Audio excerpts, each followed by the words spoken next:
When you're working with data, you're dealing with all sorts of values, right? Prices, names, temperatures, you name it. To really get a handle on all that information in Python, there are two concepts you absolutely have to master: variables and data types.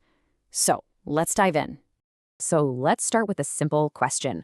Why does your computer freak out if you try to add, say, $9.99 to the word t-shirt? I mean, to us, that sounds like a simple idea, but for Python, it's a huge problem. It's like trying to mix two things that they just don't belong together. And that right there is the whole idea behind a data type. It's just a category for your data. You know how oil and water don't mix? It's the same thing in Python. Certain types of data just can't be combined, and knowing these categories is what separates code that works from code that crashes. So here's what we're going to cover today. We'll start with variables, how we store data. Then we'll look at the main data types, figure out how to check them, see how to convert between them, and then, of course, we'll do a little practice to make it all sink in. All right, first things first, how do we even hang on to information inside our code? Well, that's what variables are for. Honestly, the best way to picture a variable is to think of it like a label you slap on a box. The box holds your actual data, a number, a piece of text, whatever, and the variable is just the name you write on that box so you can find it again later. That's it. It's that simple. Let's look at what this actually looks like in code. It's super straightforward. Here, we've basically made 4 boxes with labels. We've got one labeled name, holding the text Akil. Another one, age, is holding the number 19. The CGPA box holds a number with a decimal, and is_student just holds a simple true or false. Okay, so we've got our data stored, but what kinds of data are we dealing with? Let's officially meet the categories or data types that Python uses. We're going to focus on the 4 you will use literally every single day. These 4 are going to be your bread and butter. You've got int for integers, whole numbers, like how many students are in a class. Then there's float, which is for any number with a decimal point, like a price. str is for strings of text, like a person's name. And finally, bool is for Boolean values, which are just true or false, perfect for things like a pass/fail status. All right, so Python is smart. It automatically figures out the type for us when we create a variable. But how do we double check what Python thinks is in the box? How can we be sure? Well, Python has this super handy built-in function called type. You can wrap it around any variable and it'll tell you exactly what kind of data it's holding. It's basically like asking Python, hey, what kind of stuff did you put in this box? Let's try it out on those variables we made a minute ago. We'll just ask Python, what's the type of age? What about CGPA? And what about name? And boom, there's our output. Python comes back and tells us age is an int, CGPA is a float, and name is an str, or string. Just what we thought. This type function is going to be your best friend when you're trying to figure out why your code isn't working or just to understand the data you've been given. Okay, this next part is where things get really cool and powerful. What if you have data in one format, but you actually need it in a different one? This is called type conversion, or sometimes you'll hear it called typecasting.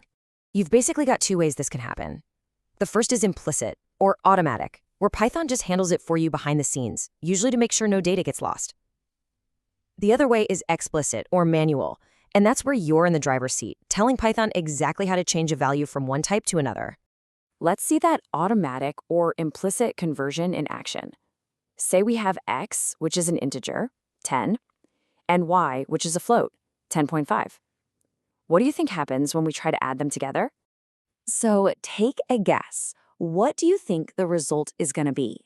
Python has to pick one data type for the answer. Is it going to be an integer or is it going to be a float?